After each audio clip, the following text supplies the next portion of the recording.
Bueno, buenas tardes, yo soy Alexander González.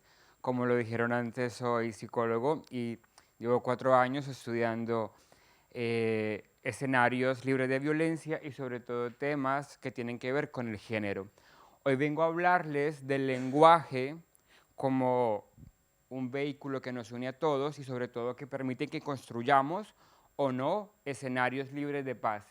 Específicamente, les vengo a presentar el título de una investigación que hice hace 2 años y se llamó Narrativa de la ofensa y la humillación, la subversión política de la injuria en mujeres trans. Quiero aclarar que soy una persona que no tiene experiencias de vida como persona trans y tampoco quiero hacer ningún tipo de extractivismo. Mi objetivo es estudiar el lenguaje como una forma de violencia para construir escenarios libres de violencia. Entonces, es importante referir que este estudio tiene un interés social y político. ¿Por qué? Porque nos damos cuenta que la vida de las personas trans se siguen violentando, se siguen maltratando, precarizando en todos los escenarios de la sociedad. ¿Por qué? Porque estas personas, las personas trans, no se alinean a las lógicas de la hetero-cisnormatividad, es decir, heterosexualidad y cisnormatividad. ¿Y por qué esto de los discursos de la ofensa y de la humillación? Porque los discursos, si nos damos cuenta, están expuestos en los medios de comunicación, en nuestras conversaciones diarias, y son las que construyen o dan cuenta de la ontología social. En la medida en que yo establezco una comunicación con otra persona u otra persona se dirija hacia mí, está construyendo mi identidad y está construyendo lo que yo puedo ser en un contexto sociopolítico, es decir, en todos los escenarios en los que nos movilizamos diariamente. Para construir esta investigación me basé en la teoría de la performatividad, que es de una autora que se llama Butler, asumo que de pronto la habrán escuchado. ¿Qué dice la teoría de la performatividad? Que todo lo que decimos, que todo nuestro lenguaje está mediado por una historicidad, por una historia, y más allá de una historia, por una repetición. Las palabras que muchas personas utilizan para maltratar o para violentar adquieren tanta potencia porque por muchos años se han repetido en muchos contextos y por eso cuando la persona la evoca, automáticamente violenta. Por ejemplo, la palabra moro, que es una palabra que escuchamos en los medios de comunicación. Esta palabra ha sido construida socialmente hace muchos años. Eso no es de 5 o 10 años, no, eso viene de atrás. Y en la medida en que un medio de comunicación o una persona con un poder político la utiliza, está haciendo la utilización de toda una historia que cargó de poder a esa palabra. Y eso es lo que yo hago con el discurso de la ofensa y la humillación. Y claramente, también hablo de la subversión política. ¿Qué es la subversión política? Es cuando una persona utiliza una palabra que ha sido utilizada para ofender y esa palabra ofensiva la transforma, la subvierte y la utiliza para constituir su identidad política.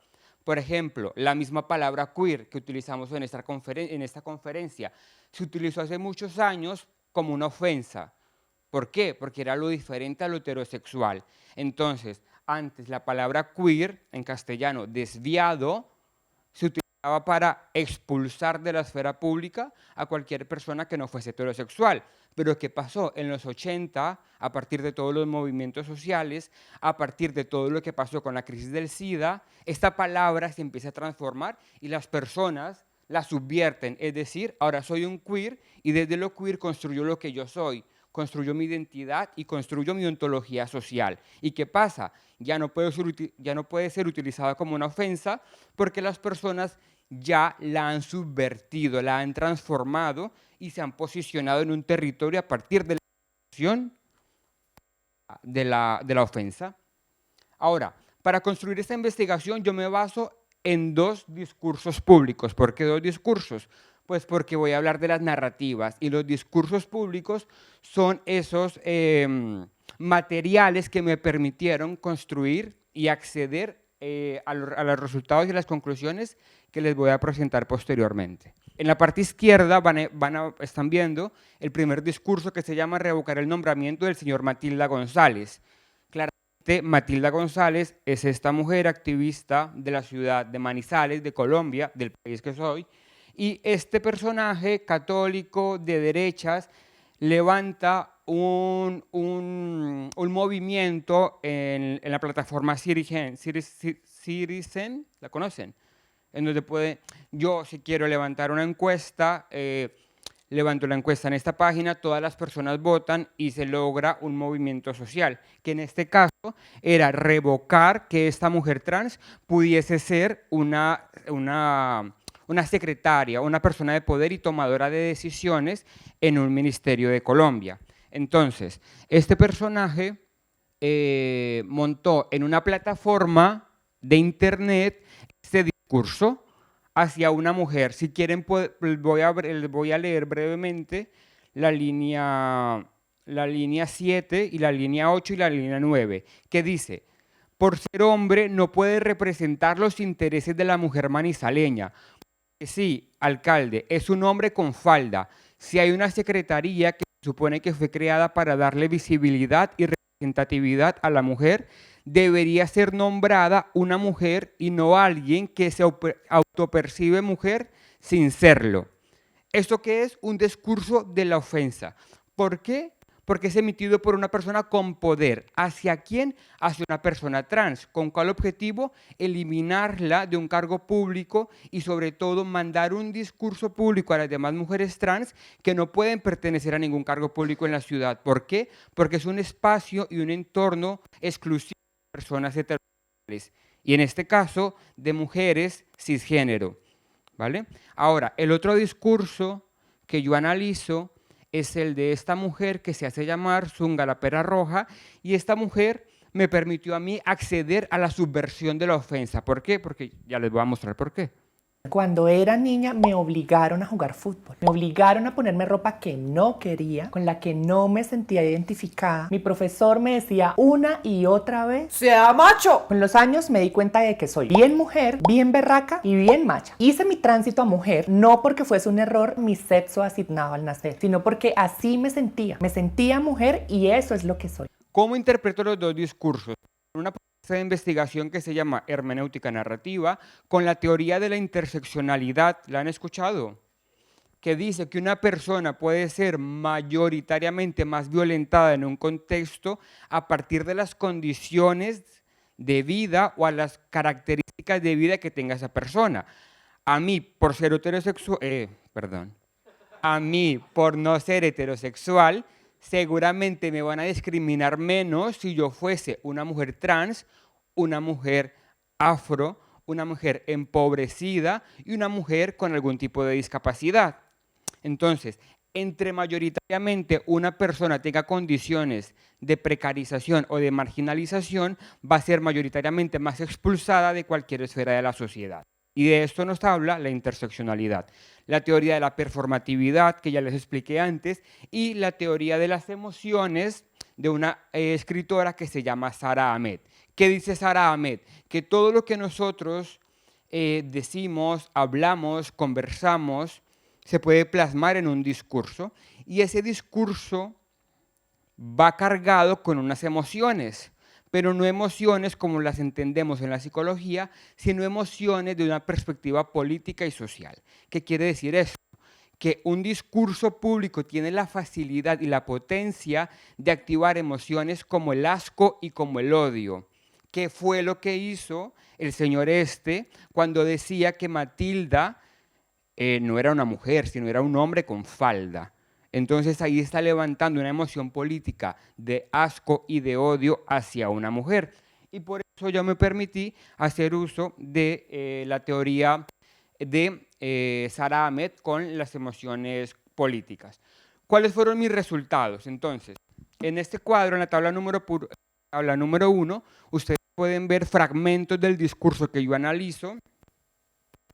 ¿Y qué identifico yo? Pues que claramente este discurso activa unos prejuicios, castiga, menosprecia y elimina la posibilidad de ser de cualquier mujer trans que tenga la intencionalidad de participar en un escenario público.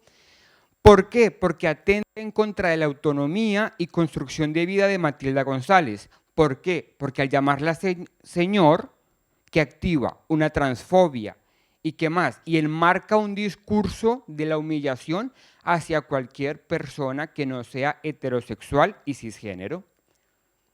Aquí también podemos ver cómo los enunciados, si hay una secretaría que supone que fue creada para darle visibilidad y representatividad a la mujer, debería ser nombrada. ¿Por qué es esto? Él dice eso porque él sabe que con esas palabras puede activar una estrategia. ¿Para qué? Para mantener la lógica del binarismo. Porque finalmente, si una sociedad se mueve desde el binarismo, es más fácil anular las posibilidades de ser de cualquier persona trans de la esfera pública. Ahora, enunciados que ustedes pueden ver ahí, ¿qué se logra con eso? Pues se logra que se arroje simbólicamente la vida de las personas trans al anonimato. Porque ¿qué pasa? El discurso de la ofensa y de la humillación logra lo mismo que logra la violencia física, que es maltratar y atentar contra la dignidad de la persona sobre la cual se despoja una narrativa de la ofensa y de la humillación. Otro ejemplo que estamos viendo cada día en los medios de comunicación, cuando se habla de los moros, por ejemplo. ¿Qué se logra? Una división social. ¿A la luz de qué? A la luz de un nacionalismo. Entonces, los discursos de la ofensa y de la humillación tienen estrategias políticas totalmente claras y ninguno dice palabras sin una intencionalidad clara frente a una persona que se quiere eliminar simbólica o materialmente. Yo en su momento, hace 2 años, pensaba, bueno, ya sé que el discurso de la ofensa violenta, maltrata y elimina. Pero ahora, ¿qué pasa cuando una mujer trans es violentada y maltratada? ¿Qué puede hacer esa mujer? Pues subvertir. ¿Por qué? Porque toda persona que es subordinada, como dice Foucault, tiene también capacidades de resistir para enmarcarse en nuevas posiciones de ser en un contexto. Entonces, cuando les presenté el video de Zunga la perra roja, que decía que la obligaban a vestirse como hombre y que ella era una macha y que era una macha, ¿qué hace ella? Pues activa posiciones políticas para transformar los modos de en que en los años pasados han sido deshumanizadas las personas trans. Recordemos que dentro de todas las personas LGBTIQ+, las personas maltratadas y más violentadas siempre han sido de las personas trans. Entonces, ¿qué pasa con la subversión política? ¿Qué pasa? Sí, soy una travesti, sí, soy un maricón, sí, soy un moro. Pues nos despojamos de las heridas ofensivas que generaron un impacto violento en una persona. Entonces, la reapropiación no se logra de evitar que la palabra se use, sino desde su performatividad. ¿Por qué? Porque así como yo puedo constituir un lenguaje de la ofensa y de la humillación, también puedo posicionar un lenguaje de la subversión. ¿Y cómo? Pues como lo ejemplificaba anteriormente con la palabra queer. Pero en este caso, esta mujer lo hizo llamándose públicamente como Zunga, la perra roja, la macha, la que resiste las violencias de un contexto que la pretendía eliminar. Yo encuentro varias conclusiones. A la luz de la narrativa de la ofensa y de la humillación, es evidente que todo discurso tiene una intención y en este caso, la ofensa y de la humillación fue mantener una sexualidad hegemónica. ¿Cuál? La heterosexual y la cisnormativa. ¿Qué encuentro también? Que la ofensa y la humillación es el primer eslabón con el que se pretende eliminar a una persona trans de la esfera pública. Pero ¿cuál es el último? El asesinato. ¿Y qué es lo grave de todo esto? Que para el 2024 se han presentado 325 asesinatos de personas trans. Y en los últimos 15 años se han presentado 5.000 asesinatos de personas trans. ¿Cuál fue el móvil del asesinato? simplemente ser una mujer trans. Y eso sumado a que no todas las investigaciones, no, a que no todos los asesinatos han sido investigados con una perspectiva de género. Por tanto, muchas personas trans quedan doblemente borradas. Primero, cuando se le elimina la posibilidad de ser, y segundo, cuando ya aún estando muerta, se le niega la posibilidad de acceder a una investigación digna de su asesinato. Y, por ejemplo, después que este personaje emitió ese discurso de la ofensa y la humillación, se levantaron 1000 derechos de petición. ¿Qué es un derecho de petición? Una solicitud legal ante una notaría para revocar el nombramiento de la trans que había sido nombrada una tomadora de decisiones de la alcaldía de Manizales.